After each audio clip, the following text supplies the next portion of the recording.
Welcome back to the Bloomington Breakfast Club. I am Gabrielle Balanson. We're so happy to be back in studio for this week's show. And I'm Juliana Mary. This morning we have all the latest on all things Bloomington, and later stick around for an exciting interview with two very special queens. That's right. It's going to be a good morning, Hoosiers. Stay tuned.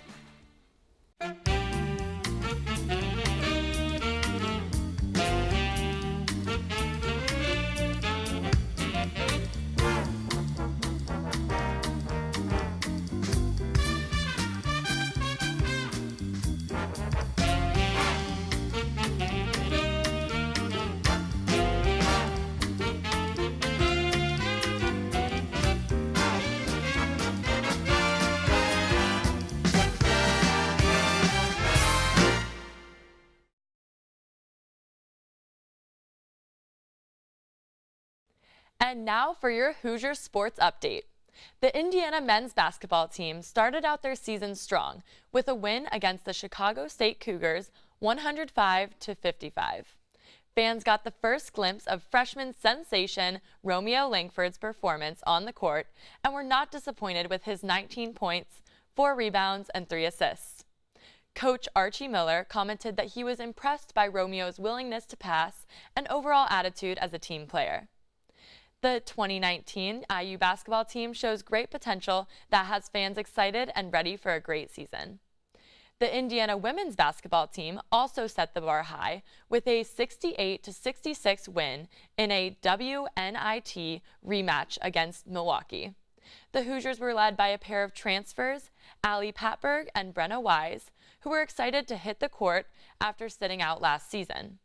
Wise led the Hoosiers in scoring with an impressive 17 points as the Hoosiers look to get back in the NCAA tournament after winning the WNIT. The men's and women's basketball teams look to return to their old ways as both teams missed the NCAA tournament last year. With both teams having a mix of talented underclassmen and veteran leadership, it should be an exciting year to watch Indiana basketball. Now for little campus news update. It's only been a couple of months since the mold outbreak in the Foster and McNutt dorms, and multiple departments, including RPS and Environmental Health and Safety, is doing everything they can to make sure the issue is resolved and that this does not occur again. All heating and cooling units in the dorms and common areas are being thoroughly cleaned. VP of Capital Planning and Facilities Tom Morrison released a statement, quote, "Throughout this effort, our goals have been to find where the mold is, to clean it up and remediate it, to stop it from happening again, and of course, at the core of all that is to make it safe," end quote. MLab, an outside company that checks indoor air for mold, is now working with IU. MLab is testing every room in the Foster and McNutt residence halls as well as other buildings on campus that may potentially be infested with mold. Once these MLab tests come back, full reports will be available on the new Status Check website so students can see information regarding their room. Buildings.iu.edu is being updated frequently with FAQs regarding mold, while parents and students are receiving up-to-the-date information through direct message until this problem is solved.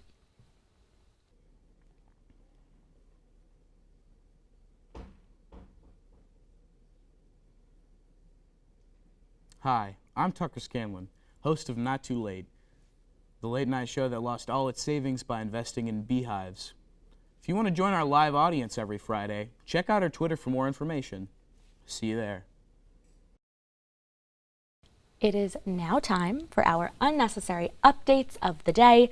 Jules, what is going on in the world of celebrity news and pop culture?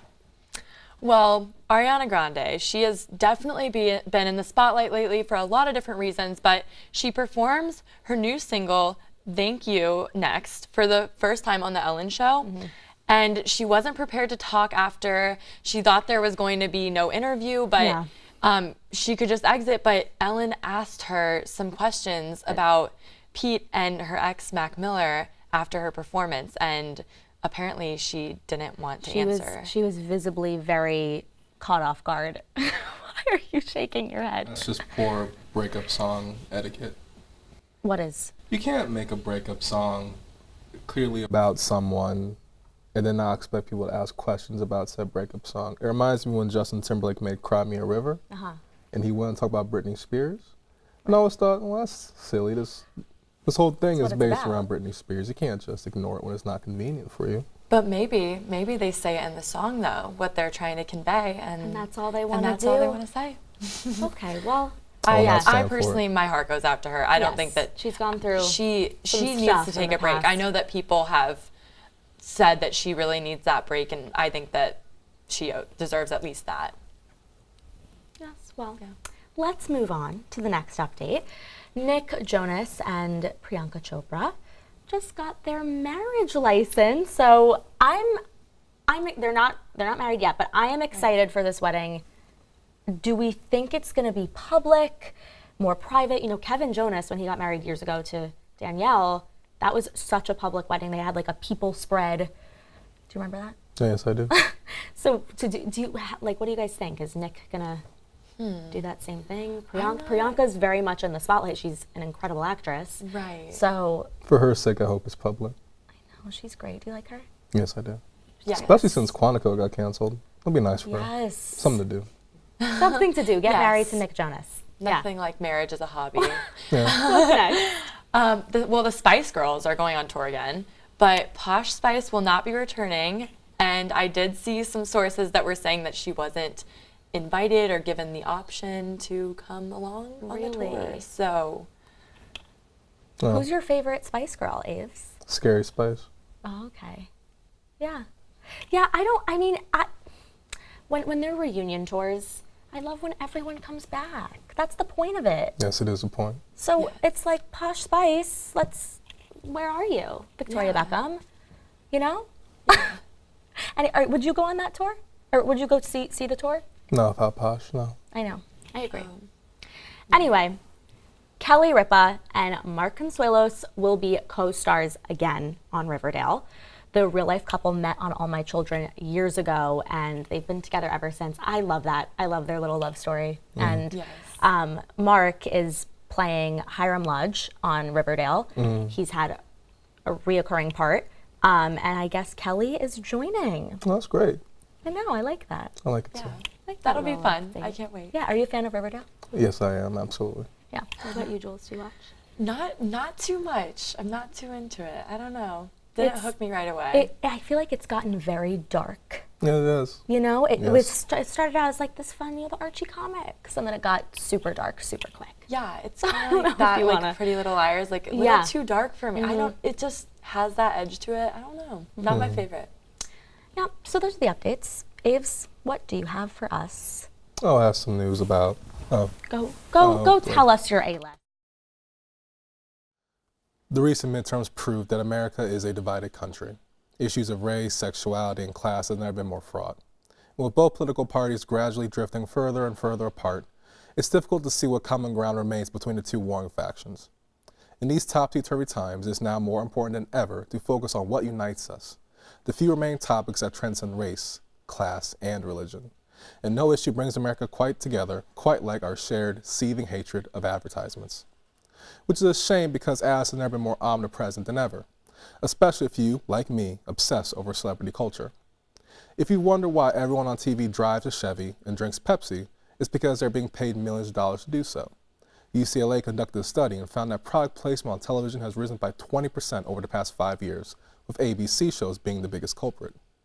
If you ever wondered why every celebrity with a pulse hawks some product or another on Instagram, it's because native advertising is a multi-billion-dollar industry. Every time your favorite actress poses with a box of flat tummy tea, she makes over $250,000, while the company paying for the ad can expect $600,000 on average in return. If you've ever wondered why so many songs seem to focus on certain clothing brands like Raf Simons or Fendi, well, that's because they're being paid to do so. Major fashion conglomerates have been paying musicians to reference their brands for obvious reason. Every time Cardi B or Travis Scott mentions Comme des Garçons or Hermes, rest assured they're paid for that line. While I hate ads as much as the next red-blooded American, I understand why celebrity culture has accepted them so easily. The entertainment industry is going through some tough times. No one buys music anymore, no one goes to the movies, and I can't remember the last time I watched a TV show when it aired. Revenue is dropping across the board regardless of medium or genre, but the demand for content has never been higher. Advertising dollars help keep the lights on. So the public can make a decision, accept the endless stream of ads that is modern entertainment, or pay for the media we consume. I know which one I prefer. Thank you. Thank you so much, Avery, for giving us your A-list. You have all been loving our new segment, Food Feud, with Maddie McMahon and Jason Perlman. So this week, we sent them to compare two favorites, Chipotle versus Qdoba. Take a look. All right, what's up, you guys? Welcome back to Food Feuds, episode 3. I'm your co-host, Maddie, This is Jason and today we will be reviewing Qdoba. and Chipotle. Should be exciting. It's a chilly fall day here on campus. So I got baby burrito bowls with rice, white rice to clarify, corn, chicken, queso, and some lettuce. Should be pretty good. I'm not a huge Mexican food fan. I don't really get burrito bowls or Chipotle, or You like quesadillas? I like a simple cheese quesadilla. That's about it. Here's your fork, Jason. Thank you We're so gonna much. dive right in. I'm hungry. I love that I get to do this show. Gives me an excuse to eat. Have you ever had Qdoba or Chipotle? I've never had Qdoba. This is my first time. How about you? No, this is my first time. Exciting. Should be good. I have had Chipotle. Don't love it, but everyone else does. So I can't get this open. Wait, you took a bite without me? I'm sorry. Is it good? It was so tempting. I'll wait for you though. Are they good ingredients? I mean, I don't know how to ready? make a proper burrito bowl because I don't really eat that much. All right, Cheers. Ah, there's so much cheese. Oh, that's a lot for me.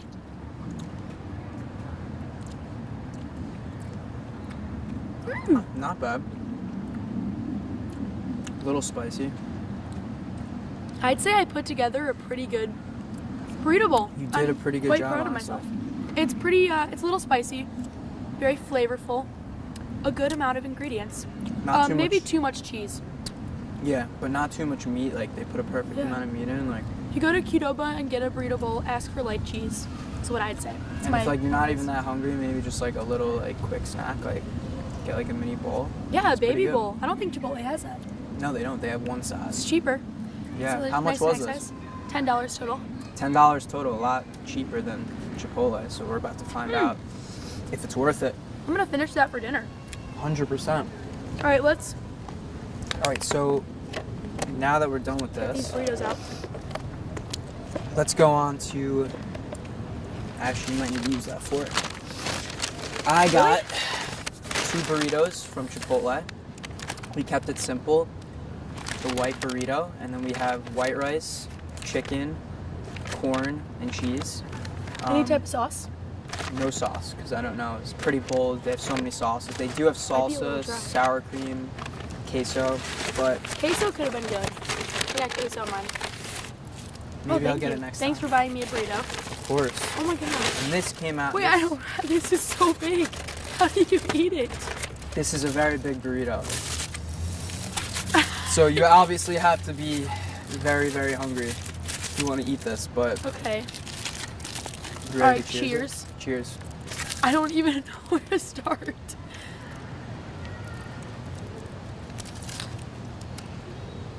Not bad. Mmm. This one has a little bit less flavor than the Qdoba because Alright. Continue. there's like less sauce, but I think they're both pretty good. I'd say both are pretty good. Qdoba, I would definitely prefer a burrito bowl. Qdoba or Chipotle. This is a little more dry. But I would rate this a solid 7. I would definitely order this. I would get the burrito bowl from Qdoba. So I would maybe rate that an 8. Neat. Okay, so I think I'm more of a Chipotle guy, so Oh. I'd That's probably more rate popular. this. I'd probably rate this like 7.7, but I'd probably rate the Qdoba like a 6. Okay. Qdoba? Qdoba or Yeah, Qdoba? Qdoba or Qdoba, no one knows, but regardless, it was great, and hopefully next week we do something different A and little more inventive? right, Thanksgiving's coming up, and enjoy. Turkey Day. Thanks so much, you guys, for watching Food Feuds. I'm Maddie. And I'm Jason, and grub up. Grub up. Cheers. Cheers.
This morning, we have two very special queens in our studio, Vex Beaverhausen and Oriana Peron. Welcome.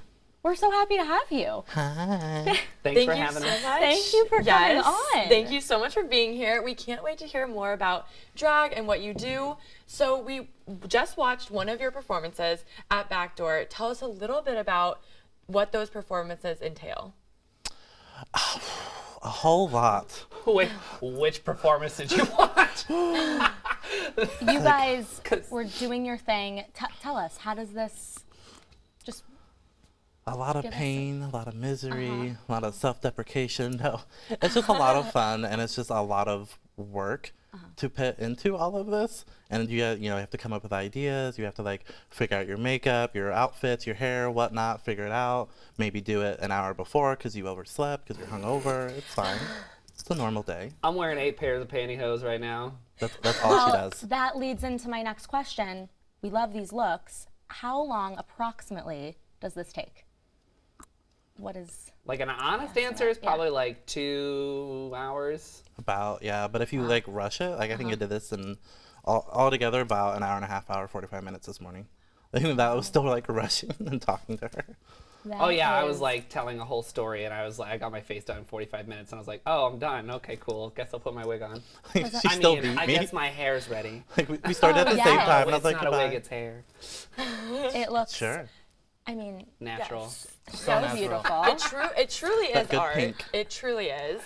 How long have you both been dressing in drag, and also when did you start performing? Mine, actually dressing in drag, probably since like 8th grade, honestly. Wow. Because that was when the show RuPaul's Drag Race, that was the very first season that came out. And I remember I saw that when I was in 8th grade, because, I'm young and you're like 80.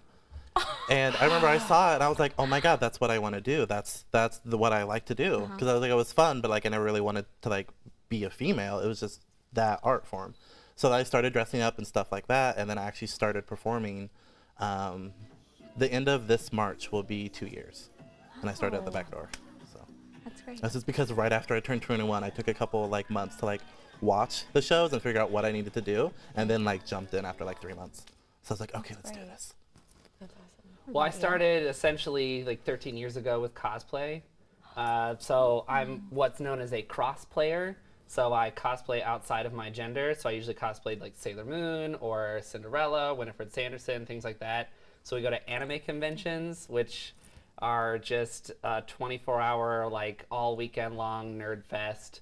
We run around and just hang out in costume, and I would submit and create skits and put them on the masquerade. So then there'd be a room full of attendees, 200-300 people, and we'd go on stage and perform a skit and win awards. And so I won Best in Show and Best Presentation for several years. And I was moving around the country, and I eventually came back home to Bloomington and was going to IU, and then I popped out and went to the Backdoor when it first opened and started up with drag with the great. Disney Queer Cabaret show about 5 years ago. Oh yeah, that was your first show, wasn't it? Yeah, Started out big in the Disney show. started out big with 5 people in the audience. Okay, but now it's like sold She out. came out with CoverGirl, and CoverGirl doesn't cover boy. It does not. No, my face was reflective. I saw some pictures. I was like, oh lordy. I still have 15 seconds of the very first video of me ever performing, and it is the roughest 15 seconds of my life. It's like just bury that under Like the I'm mattress so glad forever. the internet didn't like really exist like when I was growing up. Well, look at how far you've come. That is great to just watch back and then see your progress.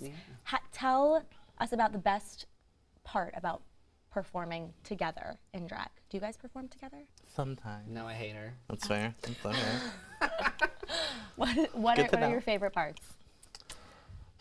Honestly, my favorite, just in performing in general, my favorite part is, it sounds really kind of like Hallmarky, but like I really like it because in like, especially in the queer community, there's a lot of people who, I was very fortunate enough to grow up with a very accepting mother, like she's lesbian, and like grew up and she was kind of like, you do you, express yourself, be happy. But a lot of people aren't, and like sometimes, you know, those 3-4 minutes of watching someone perform, that's their only time to kind of escape from their own reality and like to kind of pull them into my world and be like, everything's going to be okay, I'm here for you, if you need anything, I'm here, just have fun and be joyful.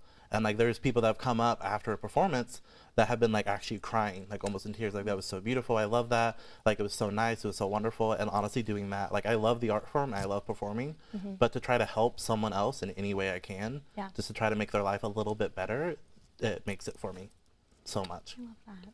Yeah, I would have to agree. Growing up, I didn't have like Grindr or Tinder or any of that. I had gay.com and manhunt.com. And I'm like 14, 15 years old, like hanging around in these chats, and I didn't have any, I grew up here and I didn't really have like a mentor or anyone to like guide me through puberty as a gay man. And so older gay men, 10 years my senior, were guiding me through my puberty stages, which was inappropriate. And, you know, I want to help prevent that from being what is currently happening. I want to be a voice. I want to be someone that people can reach out to. So the last couple of years, I've done everything I can to be at very first prides, like Columbus Pride, Vincent's Pride, be there for those young people that need a voice. They need and they need an ear. They need someone to talk to. I give out my contact information pretty freely as far as like contacting me via Instagram or Facebook, and I answer right away. And I've had a lot of messages about people dealing with suicide and cancer and a lot of different issues, and I happily will sit down and respond to those. I love being someone in the community that can make someone else feel safe and feel wanted and feel like they're able to learn and express who they are. Especially for the underage crowd. Because like at the bars you can go out like after you're 21, but like there's like a good gap where like there aren't a lot of resources for young queers to like go out and see people. So like even when you're able to do different prides or brunch or whatnot, and you're actually able to connect with the younger crowds who are dealing with so much and have no one to turn to, like just to help them. Yeah, that's why I started Drag Brunch at Scholars Keep. We do that the first Sunday of every month, and that's all ages. And then I also work with Bloomington Family Wellness, and we do Storytime Tea with a Queen for young children. And that's usually the last Sunday of each month. The holidays are messing with our schedule a little bit, but we post about it on Facebook. But I'm trying to actively reach out to young people in the community and just be someone that they can look to. Right. Yes. I love that. That is so awesome. And we know you guys have a lot going on, a lot coming up. I know that you're heading to Austin. So tell us about what is coming up for you. Yes.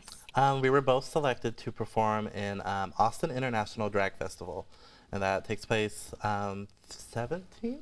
15th through 15th. the... Oh, I'm all off on the dates.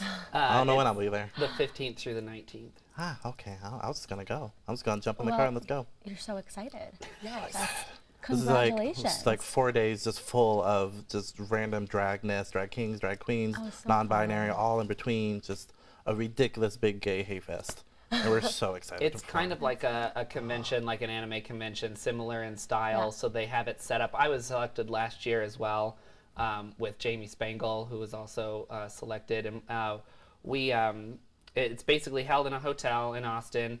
And there's panels, and there's like meetings, and there's like vendors, and you can meet other queens from multiple countries and different locations in the United States and network, and there's young people, it's all ages, and then at night everybody heads downtown Austin, and artists have been set up at different venues at different times throughout the evening, and it's a pretty long like set of times. It's like from 8 to like 2 in the morning, and everybody's in like 5 to 10 minute intervals, and they just knock them out. You could go to any one of these bars in this strip and see any kind of drag entertainment. So you can see anything from scare queens to beauty queens to drag kings to everything, literally everything. That sounds so fun. That's awesome. If you, in one sentence, if you had to describe the art of drag to, to someone who's not familiar with it, what would you say? How would you explain it? That's really, it's very hard to describe, but I would say the art of drag is a performance art in which one puts their innermost feelings and emotions and self on stage for others to consume. That was a great long sentence. Can Loved I just it. piggyback off that Yes, right please there? do. I'd like to use Like, that. that's great, I'm gonna make it better. I was like, let's just use that because that was way more articulate than what I was thinking. So I'm just like, oh. See, she was all nice and sweet, and I was like, Well, let's just ditto that one. No, it's a great Ditto. answer.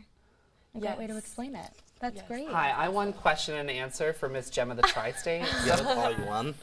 Oh, that's a read. That's a read. Oh my goodness. See, that's what we do when when someone says they've been read or they're reading somebody else, it's supposed to be a funny, lighthearted joke. If it's mean or cruel in any way, it's not an active read. Right. It's supposed to be Okay. the person receiving the read should react the way I just did. Gotcha. Which I That know was that's like perfect. that's such a small thing, but no, especially people growing up on only seeing like RuPaul's Drag Race, but never actually interacting with queens in real life, they think that we actually hate each other and that we're just mean and angry all the time and we're just constantly going for each other. Which like there is always like sometimes there's fighting between people because like you're stuck with people all the time in high stress. Right, like, but those shows areas. are edited to Yeah. and manipulated to Right. make it look Right. Reality. And it just makes it so angry. Right. So then everyone's like, oh my God, you're a drag Reality. queen. I'm going to be so angry and mean towards you and you're going to love it. I'm like, no, like we're people. It's more like of we're a- people here performing. Like, don't be mean to me. Right. Like, I'll be mean back to you, but I don't want to be necessarily. But like, Right. we're just Exactly. people. And you guys are a community. Yes. And Right. that's Very much so. This is like my family. Because like my own family, I don't contact at all. Like the only people that in my family that I have any contact with is my mom and like one great aunt who's like an old woman off in a cottage baking cookies, like half blind. Like I swear to God, if you don't say that she has 7 cats, I'm gonna be really mad. I think well she probably does, but like they're like neighborhood And cats, like so a they just go in broomstick and falls out. on the floor, and she's like, "Oh, someone's coming to dinner." Someone's coming. We had such a fun time with you, Yes. telling your story. Wish you the best of luck, and thank you so much for joining us Yeah. here in the studio. Thank you for having us. Thank you. Thank you. And thank you all for tuning in each week to the Bloomington Breakfast Club. We love having you join us on Monday mornings. Be sure to follow us on all social media platforms at B-Town Be Fast Club. And if you are interested in joining the Bloomington Breakfast Club crew, please email Bryce at breef@iu.edu for more information on how to get involved. We are wishing you all a very happy Thanksgiving, and I hope you enjoy time with family and friends. We'll see you after break, Hoosiers.